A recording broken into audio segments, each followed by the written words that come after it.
तो hello class, कैसे हैं आप लोग। मैं उम्मीद करता हूँ आप लोग सब अच्छे होंगे। तो चलिए शुरू करते हैं आज की क्लास का।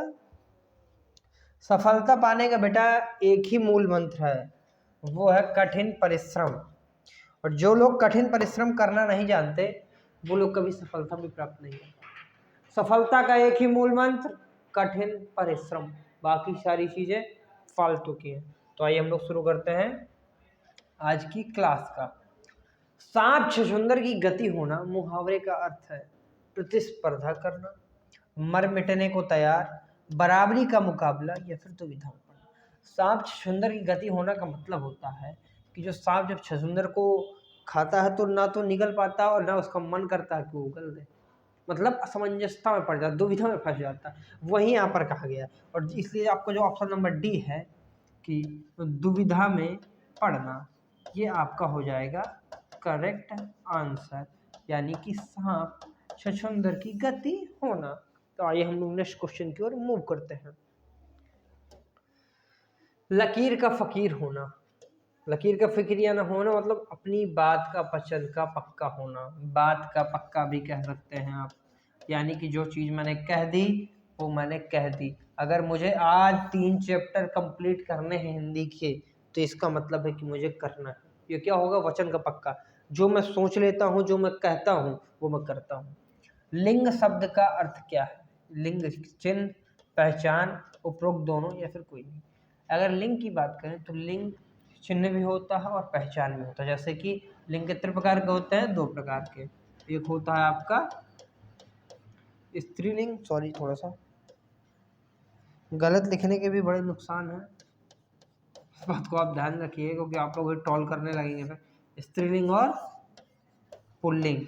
लिंग सिर्फ 2 प्रकार के होते हैं, कहीं कहीं उभयलिंग भी बताया गया, लेकिन जो लिखा हुआ है वहाँ पर सिर्फ 2 लिंग ही माने जाते हैं, स्त्रीलिंग और पुल्लिंग। तीसरे लिंग का कोई स्थान नहीं है।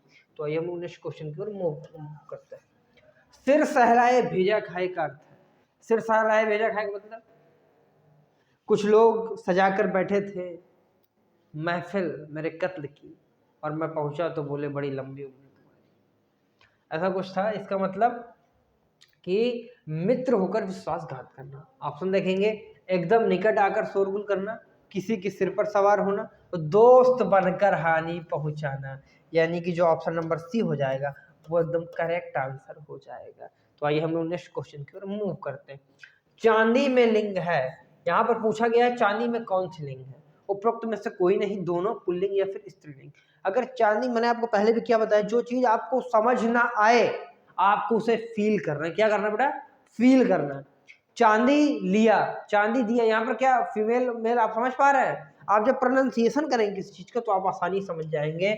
आपका जो चांदी में होता है वो होता है स्त्रीलिंग, यानी कि स्त्रीलिंग होगा, यानी कि ऑप्शन नंबर जो डी है वो हो जाएगा आपका एकदम करेक्ट आंसर। तो आइए हम लोग नेक्स्ट क्वेश्चन की ओर मूव करते हैं। प्रत्येक शब्द का प्रयोग सदैव होता है, एक वचन में, बहुवचन में, एक तथा दोनों में, तथा में कोई नहीं। अगर प्रत्येक शब्द की बात करें तो प्रत्येक का उपयोग हमेशा एक वचन में होगा, बहुवचन में कभी भी नहीं होगा, इसका विशेष ध्यान रखिएगा। रात में घूमने वाला, समझ पा रहे हैं? जैसे जो लोग गांव से बिलोंग करते होंगे वो लोग इसे फील कर पा रहे होंगे। जैसे कोई सामान मान लीजिए हमारे हाथ से छूट जाता है तो क्या कहते हैं हमारी मम्मी, किसके हाथ में सनीचर है, कुछ रुकता ही नहीं, टूटा जाता है। अगर मान लो हम रात में घूम गया तो क्या कहेंगे? बड़ा निशाचर लड़का है यार, रात भर घूमत रहा था, यही कहेंगे ना। तो वही यहाँ पर कहा गया, रात में घूमने वाले को क्या कहेंगे? निशाचर। निशा मीन्स रात्रि, चर मीन्स घूमने वाला। तो ये क्या हो गया? रात में घूम। दिनचर, दिन में घूमने वाला। शनिचर मैंने आपको बताई, और खगचर पक्षी को कहते हैं, खग मीन्स पक्षी। इसका थोड़ा सा विशेष ध्यान रखिए, यानी कि रात में घूमने वाले को आप लोग क्या कहेंगे? निशाचर। तो आइए हम नेक्स्ट क्वेश्चन की ओर मूव करते हैं। शुद्ध वर्तनी का चयन कीजिए। अगर मैं वर्तनी की दृष्टि की बात करूं तो ये क्वेश्चन आपका मोस्ट इंपॉर्टेंट क्वेश्चन है। श्रृंगार चारों ही लिखे हुए हैं, अब इसमें शुद्ध वर्तनी की बात करें तो आपका ऑप्शन नंबर बी हो जाएगा, यानी कि श्रृंगार हमेशा ऐसा लिखा जाएगा। इसको आप लोग मोस्ट इंपॉर्टेंट लगा के नोट करिए, क्योंकि जीएसएससी जीडी के एग्जाम में कई बार पूछा गया और एसएससी हमेशा रिपीटेड क्वेश्चन पर ही फोकस करता है। तो ये आपके एग्जाम के नजरिए से, अगर आपको हिंदी में आपको अगर 40 में से 40 नंबर लाने हैं तो आपको बेटा मेहनत करनी पड़ेगी, क्योंकि यही स्कोर आपका करवाएगा। हिंदी में लिंग कितने प्रकार के होते हैं? 2, 4, कोई नहीं, या फिर 3। मैंने इसका आंसर आपको पहले ही बताया, तो इसका आपको जो आंसर कमेंट बॉक्स में आंसर करके बताना है कि हिंदी में लिंग कितने प्रकार के होते हैं। तो आइए हम लोग नेक्स्ट क्वेश्चन की ओर मूव करते हैं। सलाह शब्द में है पुल्लिंग, स्त्रीलिंग, दोनों, या फिर उपरोक्त में से कोई नहीं। सलाह, जैसे सलाह किया भैया दारू मत पिया करो, सलाह ले रहे हैं कि दे रहे हैं? सलाह दी जा रही है यहाँ पर। तो जो सलाह होगी उसमें हमेशा ही स्त्रीलिंग आपका आएगा, तो इसे थोड़ा सा विशेष ध्यान दीजिएगा। एक क्वेश्चन हमारा रह गया था, मैंने पीछे बोला था कि आपको आंसर करना है। तो लिंग हमेशा कितने प्रकार के होते हैं? 2 प्रकार के, स्त्रीलिंग और पुल्लिंग। कहीं कहीं उभयलिंग भी लिखा होता है, लेकिन उभयलिंग नहीं माना जाता। लिंग जो माने जाते हैं मेनली 2 माने जाते हैं, स्त्रीलिंग और पुल्लिंग। तो आइए हम लोग नेक्स्ट क्वेश्चन की ओर मूव करते हैं। शुद्ध वर्तनी का चयन कीजिए। 6 6 6 6। अगर आपने भी हल्की सी भी कभी भी हिंदी पर ध्यान दिया होगा ना, तो ये क्वेश्चन आपको गलत नहीं होना चाहिए। तो आंसर करिए आप लोग। तो अगर देखा जाए तो जो वर्तनी की दृष्टि से शुद्ध शब्द होगा 6 का, वो ऑप्शन नंबर आपका 1 हो जाएगा, यानी कि 6 नॉर्मल। ऐसा 6 कि आगे 2 बिंदियां लगा दी जाएंगी तो वो हो जाएगा 6 है। अनिश्चयवाचक सर्वनाम, अनिश्चयवाचक मतलब जिसमें चीजें कंफर्म ना हो, अनिश्चित हो, वो हो जाएगा आपका अनिश्चयवाचक। जैसे बात करें यह पुस्तक मेरी है, तो ये इसमें तो कंफर्म है ना आपको कि पुस्तक मेरी है, ये मुझे कंफर्म है, इसमें कहाँ निश्चितता दिख रही। मुझे कुछ रुपए चाहिए, ये भी कंफर्म है, ये क्या आप क्या लाए, इसमें भी अनिश्चय। जबकि बाहर कोई खड़ा है, ये अनिश्चय है, पता नहीं बाहर कौन होगा, हमें थोड़ा ना मालूम है घर से अंदर से कौन है। तो ये जो ऑप्शन नंबर डी है ये हो जाएगा कि बाहर कोई खड़ा है। कहाँ कोई खड़ा है? तो बाहर कोई खड़ा है, ये हो जाएगा आपका राइट आंसर। तो इसको थोड़ा सा आप विशेष ध्यान दीजिएगा। तो आइए हम नेक्स्ट क्वेश्चन की ओर मूव करते हैं। गीदड़ का स्त्रीलिंग क्या होगा? गीदड़ है मान लीजिए, तो अगर श्री का, अगर मैं बात करूं, आप श्री का फीमेल क्या वर्जन क्या बनेगा? श्रीमती। शेर का आप क्या बनाएंगे? शेरनी बनाएंगे। तो इसी तरह यहाँ पर भी पूछा गया है कि गीदड़ का स्त्रीलिंग क्या होगा? तो अगर गीदड़नी होगा, गीदड़नी होगा, गीदड़ी होगा, या फिर गीदड़िया हो गया, क्या होगा बताइए? अगर बात की जाए गीदड़ के स्त्रीलिंग की, तो वो हो जाएगा आपका गिदड़िया। क्या हो जाएगा? ऑप्शन नंबर डी आपका हो जाएगा एकदम कंफर्म आंसर। तो आइए हम नेक्स्ट क्वेश्चन की ओर मूव करते हैं। आगरा का बहुवचन होगा, आगरे, आगरों, आगरे, या फिर बहुवचन नहीं होगा। अगर आपने इसका आंसर कर दिया ना, तो वाकई आपकी तैयारी बहुत ही वेल मैनर्ड वे में एक अच्छी दिशा की ओर मूव कर। आप इस बात का विशेष ध्यान रखिएगा, कभी भी कोई भी शहर हो उसका बहुवचन नहीं होगा, क्योंकि शहर एक ही होता है। क्या आगरा दूसरा शहर है कहीं? नहीं है ना, नॉर्मल नहीं होता। मुंबई है क्या कहीं? दिल्ली है क्या कहीं? तो जो अगर किसी शहर का नाम हो, प्रयागराज है क्या कहीं? नहीं है ना। तो जो शहर का नाम होगा, कभी भी किसी शहर का नाम, किसका नाम? शहर का नाम होगा, वो हमेशा एक वचन ही होगा, उसका बहुवचन कभी भी नहीं बने, यानी कि बहुवचन नहीं होगा। ऑप्शन नंबर डी जो होगा वो हो जाएगा आपका एकदम करेक्ट आंसर। तो आइए हम लोग नेक्स्ट क्वेश्चन की ओर मूव करते हैं। श्रीमती शब्द का बहुवचन होगा। अगर मैंने आपको पहले बताया बेटा, श्रीमती, जब तक ये शब्द आपके नाम से नहीं जुड़ा तभी तक बेटा आप सुकून में हैं। जिस दिन से जुड़ गया ना भाई, जीवन नरक नहीं कहेंगे ऐसा। तो चलिए देखते हैं, श्रीमतनी, श्रीमतीये, श्रीमती, या फिर श्रीमतिया।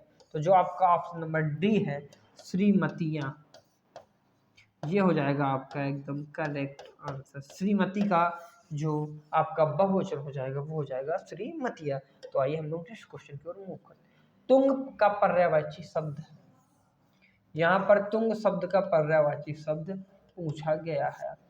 लोचन, ये आपको हो जाएगा नयन का। दृष्टि भी हो जाएगी वही आंख, दृष्टि, लोचन, चक्षु, ये सब एक ही चीज के पास। क्योंकि जो आपका ऑप्शन नंबर बी है नग, क्या? नग, ये आपका हो जाएगा तुंग। नग मीन्स क्या होता है? पहाड़, पर्वत, गिरी, ये आपके हो जाएंगे कहे के तुंग शब्द के पर्यायवाची शब्द। तो आइए हम लोग नेक्स्ट क्वेश्चन की ओर मूव करते हैं। इनमें से कौन सा शब्द बहुवचन में ही प्रयुक्त होता है? मतलब इनमें कौन शब्द है जो जिसका एक वचन में जो जिसका उपयोग नहीं किया जाता? जो हमेशा बहुवचन में ही यूज किया जाता है। होंठ, होंठ का अगर पर्यायवाची शब्द की बात की जाए तो अधर होते हैं, इसको ध्यान रखिएगा। अच्छत, चावलों के एक समूह को हम लोग अच्छत कहते हैं। वैसे प्राण, प्राण भी एक नहीं होंगे, प्राण निकल गए, प्राण निकल गए, प्राणों। तो ये जो शब्द होते हैं ये तीनों के तीनों आपके होंठ, अच्छत और प्राण, ये तीनों बहुवचन है। यानी कि ऑप्शन नंबर डी सभी जो होगा वो बहुवचन में ही प्रयुक्त होंगे, यानी कि ऑप्शन नंबर डी आपका एकदम राइट आंसर हो जाएगा। तो आइए हम नेक्स्ट क्वेश्चन की ओर मूव करते हैं। चश्म का पर्यायवाची शब्द नहीं है। आपने एक गाना भी सुना होगा, आंखों में चश्म का पहरा, वही वाला लाइन है यहाँ पर चश्म। उस चश्म का अर्थ है वहां पर चश्मा, सनग्लासेस या फिर ग्लासेस भी आप कह सकते हैं, जबकि यहाँ पर इस चश्म का अर्थ है आंख से। कैसे? आंख, नयन, लोचन, इसका थोड़ा ध्यान रखिए। तो यहाँ पर पर्यायवाची शब्द चश्मा का कौन सा नहीं? लोचन, दृष्टि, चक्षु, तीनों की तीनों आपके आंख के पर्यायवाची शब्द है, यानी कि चश्म के पर्यायवाची शब्द है। जबकि जो आपका ये नग है ये पर्वत का पर्यायवाची शब्द है। तो थोड़ा सा इसका ध्यान रखिए। अगर मैं यहीं पे बात करूं आपके कि श्री कृष्ण की पर्यायवाची की बात की जाए, किनके, क्योंकि पूछा भी कई बार गया है, तो इनका पर्यायवाची शब्द हो जाएगा आपका दक्षिण नायक। कौन से नायक? जो एक से अधिक स्त्री से प्रेम करे उन्हें क्या कहते हैं? दक्षिण नायक। मनोहर, कृष्ण, कान्हा, मुरलीधर, ये आपके किसके पर्यायवाची शब्द हो जाएंगे? सब कृष्ण के हो जाएंगे। अगर मैं यहाँ पर बात करूं गणेश के पर्यायवाची शब्द के, किनके पर्यायवाची शब्द के? गणेश के, तो क्या हो जाएगा? लंबोदर, गजोधर, पार्वती नंदन। ये शब्द जो आपके स्क्रीन में लिखे जा रहे हैं ये सब भगवान श्री कृष्ण एकदंत के पर्यायवाची शब्द होंगे। आप एक दिन सुना भी होगा, एकदंत, दवादंत, चार मुखीधारी, ऐसा कुछ था, मुझे याद नहीं करता हमारा। ये सारी जो पर्यायवाची शब्द हो जाएंगे गणेश के हो जाएंगे। अगर गणेश की बात की जाए तो हाँ, अगला आ जाता है आपका हनुमान शब्द के पर्यायवाची शब्द। हनुमान के क्या हो जाएंगे? अंजनी भी इन्हें कहा जाता है। इनको राम भक्त भी कई लोग कह देते हैं ऐसा, जबकि कई जगह लिखा मिला है, लेकिन इस चीज़ में काफ़ी डाउट भी है। तो कई लोग कहते हैं कि ये कंफर्म नहीं है, लेकिन ऐसा माना जाता है, कई जगह पे चीज़ें लिखी हुई हैं। तो आइए हम लोग नेक्स्ट क्वेश्चन की ओर मूव करते हैं। पंचवटी में कौन सा समास? मैंने आपको बताया था जहां पर भी संख्या का बोध हो वहां पर क्या होगा? पहला पद संख्यावाचक, दूसरा संज्ञावाचक। तो वहां पर क्या होगा? पंचवटी में 5 वटियों का समूह। मध्य प्रदेश में एक स्थान है पंचवटी, यहाँ पर कहते हैं कि भीम ने अपने नाखूने से उन गुफाओं को खोदकर बनाया था। और पंचवटी मध्य प्रदेश का एकमात्र हिल स्टेशन भी है, पचमढ़ी कहते हैं उसे, सॉरी, यहाँ पर पंचवटी लिखा हुआ है। पंचवटी में कौन सा समास है? द्विगु समास। आपको कुछ सोचो, जहाँ पर भी संख्या का बोध हो वहाँ पर आपका हमेशा द्विगु समास होगा, चाहे चौराहा हो, चाहे त्रिनेत्र हो। ये जहां पर भी पहला पद संख्या, दूसरा संज्ञावाचक, पहला संख्यावाचक और दूसरा संज्ञावाचक, वहां पर हमेशा द्विगु समास। द्वंद्व समास में जहां दोनों एक जैसे, जैसे राजा रानी, यहाँ पर क्या हो जाएगा आपका? यहाँ पर आपका हो जाएगा द्वंद्व समास। जीवन में एक बात हमेशा याद रखिएगा, जो लोग मेहनत करते हैं ना उन्हें कभी निराशा हाथ नहीं लगती, लेकिन जो लोग सिर्फ उम्मीदें करते हैं, मेहनत नहीं करते, उन्हें जीवन में सिर्फ निराशा ही हाथ लगती है। क्योंकि मेहनत का कोई तोड़ नहीं, हर चीज का संसार में तोड़ है, लेकिन मेहनत का आपकी कोई तोड़ नहीं है। तो आप मेहनत करते रहिए। Thank you guys.